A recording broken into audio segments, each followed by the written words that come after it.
தலைவரை மருத்துவர்களுக்கு பாதுகாப்பு கொண்டு வந்தது மாதிரி பத்திரிகையாளர்களுக்கு, நெசவாளர்களுக்கு, இந்த மாதிரி தொழிலாளர்கள் எல்லாருக்குமே கொண்டு வந்திருக்கலாம். ஏற்கனவே மருத்துவர்களுக்கு இருக்கு. ஏற்கனவே மருத்துவர்களுக்கு இருக்கிற சட்டம் அது போதாது என்று மருத்துவர்கள் சொல்லியிருக்கிறாங்க. ஆகவேதான் மருத்துவர்கள் மீது தாக்குதல் தொடர்ந்து நடைபெறுகிறது. ஆகவேதான் மருத்துவர்கள் அவர்களை எல்லாம் கலந்து ஆலோசித்த போது எங்களுக்கு பாதுகாப்பை நீங்கள் வெளிப்படையாக சொல்ல வேண்டும் என்று சொன்னதன் காரணமாகத்தான் இது சொல்லப்பட்டிருக்கிறது. அதற்காக மற்றவர்களுக்கு பாதுகாப்பு என்பது இல்லைன்னு அர்த்தம் இல்லை. சட்டம் ஒழுங்கை ஒழுங்காக நிலைநாட்டினால் அனைவருக்கும் பாதுகாப்பு இருக்கும். நிச்சயமாக நாங்கள் புல்டோசர் ஜஸ்டிஸை அமல் செய்ய மாட்டோம். புல்டோசர் ஜஸ்டிஸை வெறுக்கிறோம், எதிர்க்கிறோம், தெளிவாக சொல்லியிருக்கோம். ஆளும் பாஜக அரசு தேர்தல் அறிக்கை குழு அமைக்கிறதுக்கே மறந்துட்டாங்க அப்படிங்கிற மாதிரி ஒரு விமர்சனம் ஒரு வாரத்துக்கு முன்னாடி தானே அமைச்சாங்க. மறந்துட்டாங்க. ஏன்னா அது பாரதிய ஜனதா கட்சி என்பது மோடி தான். அதனால திரு மோடி அவர்கள் என் மனசுல இருக்குல்ல அது போதும் தேர்தல் அறிக்கைன்னு சொல்லியிருப்பாரு.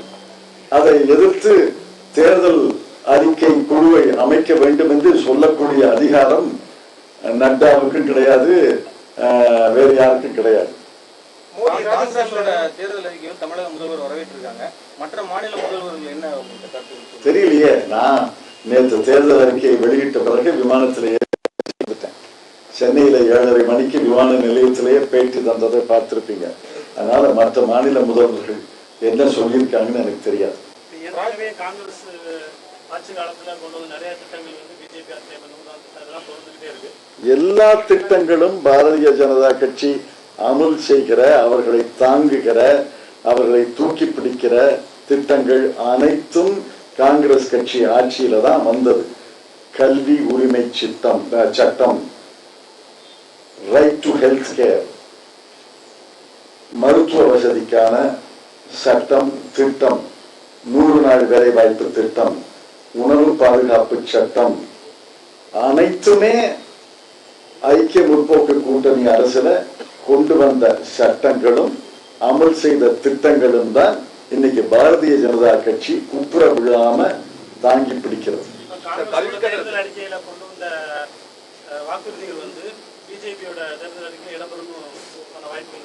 தெரியலையே, அவங்க நேர் எதிரா ஒரு தேர்தல் அறிக்கையை எழுதட்டும், நான் வேண்டாங்கள.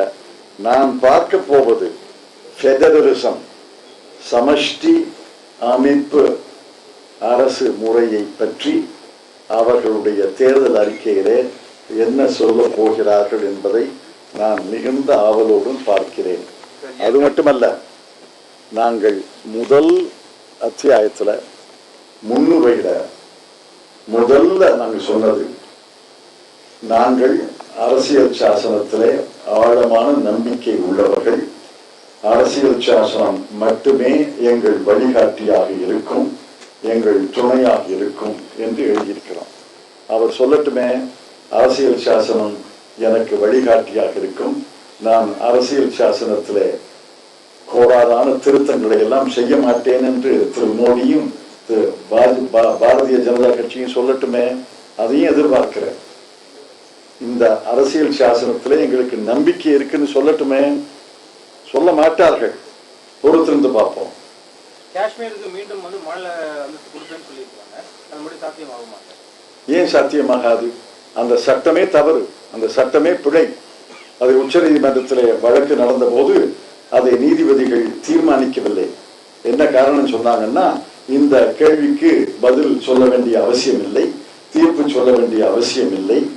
ஏனென்றால் அரசனுடைய வழக்கறிஞர் நாங்கள் விரைவிலே ஜம்மு காஷ்மீருக்கு தேர்தல் நடத்தி அதற்கு முழு மாநில அந்தஸ்தை தருவோம் என்று ஒரு வழக்கறிஞர் சொன்னதை ஏற்று நீதிமன்றம் தீர்மானிக்கவில்லை.